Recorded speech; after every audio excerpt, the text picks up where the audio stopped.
Hey, what's up? It's Amy from Baeble, and we're hanging out with Panama Wedding here in the Baeble basement at our Bands and Brews session.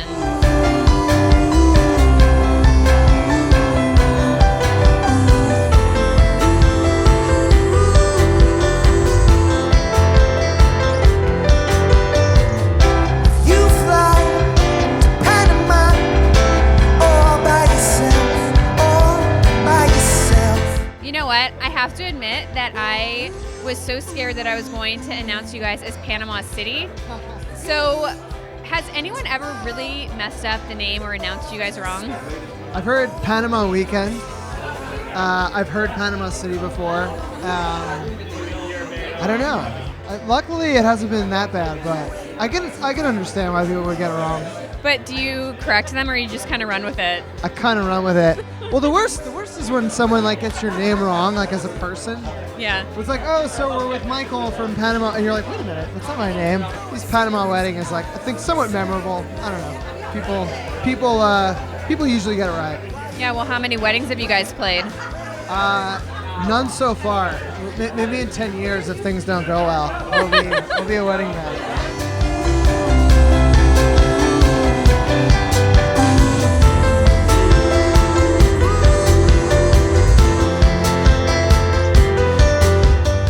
I talked to bands and I said, what's more intimidating, playing a huge room and thousands of people, or a small intimate venue? And everyone's like, the small intimate venue. So did you feel added pressure? Were you nervous tonight? I don't think so. I think everyone seemed pretty cool, and they were definitely fans. I recently played a third grade classroom. Really? Just came in as the musical guest, and I was more nervous than when I played in LA in front of 1,500 people or something. And I don't know why that is, but yeah, I guess it's just what you're not used to. But this was great tonight. This was totally great. So if you're playing to a third grade class, are you doing covers of Taylor Swift songs? So they'll kind of be ooh, cool top 40 stuff, or do you just stick to Panama Wedding music? I stick to Panama Wedding. We're trying to expand our fan base. I sang one song, All the People. And one girl in the class was like, "Can you just play it again?" And I was like, "Well, it doesn't quite work that way." I think it's always good to play in small rooms and see people and see people singing along. We love it. I love it. All of the people standing away, waiting for the concrete to break. All of the people,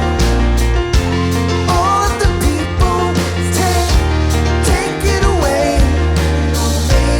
As far as touring, what's your guys' favorite thing to eat on tour? I mean, we usually try to pick something in whatever city we're in. So if we're in San Francisco, we'll get burritos. If we're in Texas, we'll get barbecue. I think, when you're on tour, it's really hard to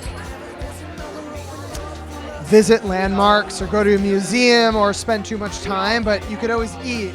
And so we find any city we go to, we'll just research whatever their number one food is and do that. So is there anything maybe a Cheeto or something that's ever inspired a song, and it's just a fun song that's put out there, but a critic or a fan tries to find some super deep-seated meaning, and you're like, no dude, the song was really just about a Cheeto? Well, to date, we only have 4 songs out. I've heard some people talk about all the people.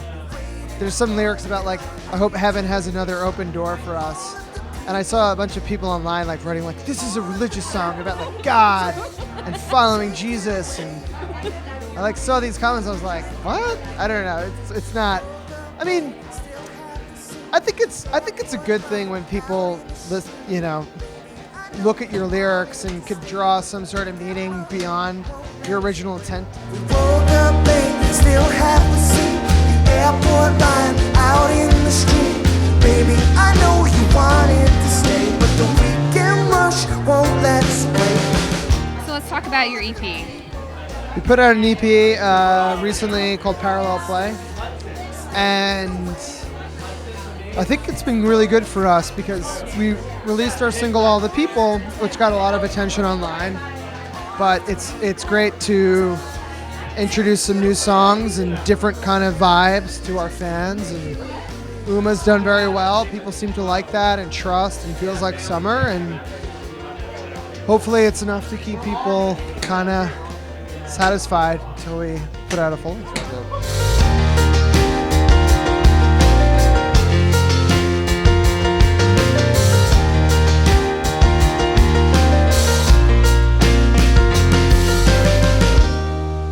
Thank you, guys. Thanks a lot.